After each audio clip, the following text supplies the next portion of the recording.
Hey, this is Eric from Camping with Corgis, and I've figured out that I don't have a voice for radio, and I don't have a face for TV, so YouTube's gonna have to do. But today we're gonna ask the very important question: can I replace a $600 Furrion system with a $60 backup camera, wireless backup camera that I bought off of eBay?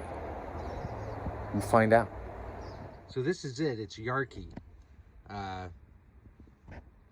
Backup camera and monitor, and I bought this as an open box used. I got this for $60. I think normally it's $160, but if I was to get a Furrion system, the one that I put on my fifth wheel, that was $600, $500-$600 for one of those systems. So let's take a look. Let's open up the box, see what we've got.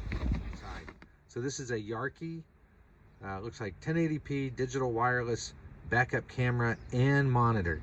And it looks like that camera is a license plate mount camera. So here's the directions.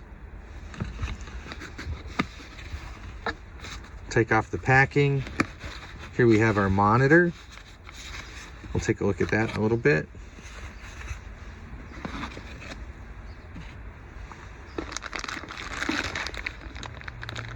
Looks like we have our power for our monitor and some adapters. Put the wiring harness for that.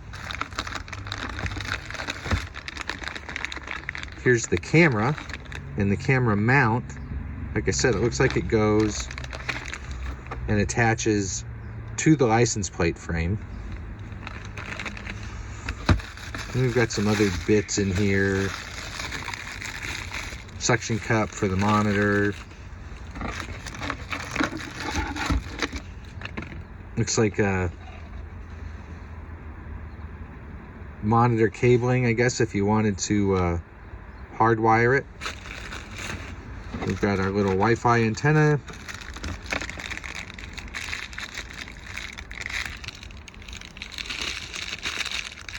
More mounting bits.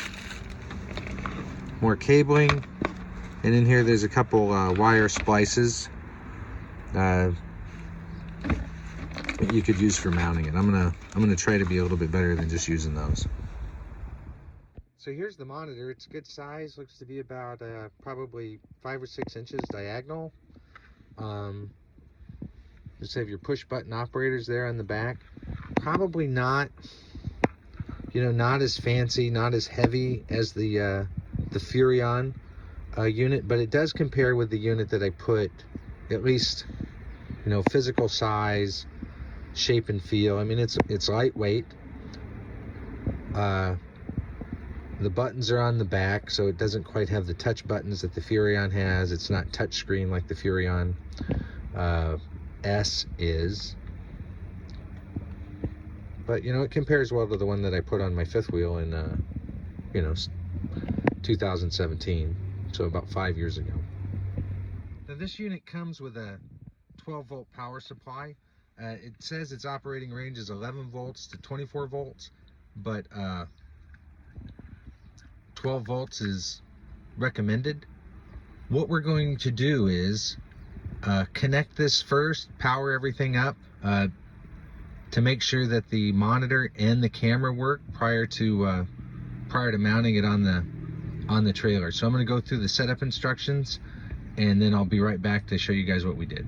So I've now figured out what these two are for. These are for the pre-check. I guess you could permanently wire it up to power and connect them, but these two are for the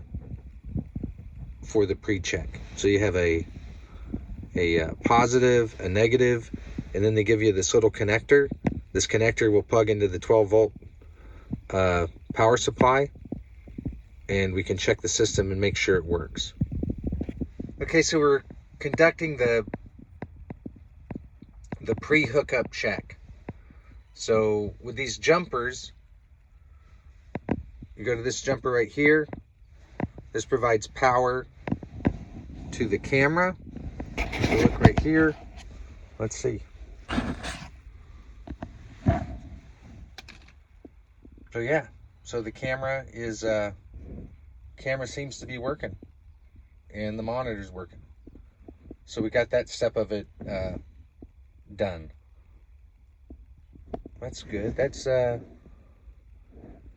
doesn't quite look like 1080p to me as advertised, but we'll see. Or you could just power it off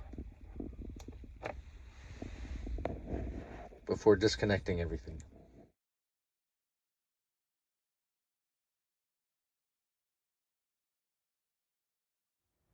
All right, so let's talk about what we did here. Instead of using the license plate frame to mount it, which would have been off to the left, I decided to mount it a little bit higher in center line. So I tapped into the wiring for the center running light, because the lights have to be on anyway when you're going down the road. And I clipped this with a pair of tin snips, clipped it, used some super strong 3M double back tape, and connected the camera. So let's see how it works. Let's check this out. Startup screen. There's the view from our camera. I like the way that looks. Probably doesn't come through really well through video. Looks like I'm looking at a lot of the spare tire from where I set it, but on a pop-up you can't mount it up high without drilling into the cap and putting in a bunch of long electrical. So right there off that center line marker seems pretty good.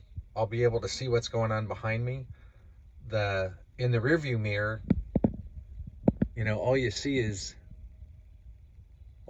camper if you look in the rearview mirror. So that'll be good for rear observation and backing up. You could turn those lights off and on. You could flip this thing upside down for orientation. A bunch of different menu options when you're going through that. But I think this is going to work out really well. You know, for just a off-the-cuff purchase opportunity I found on eBay through Facebook Marketplace. But this should work out. This should work out great.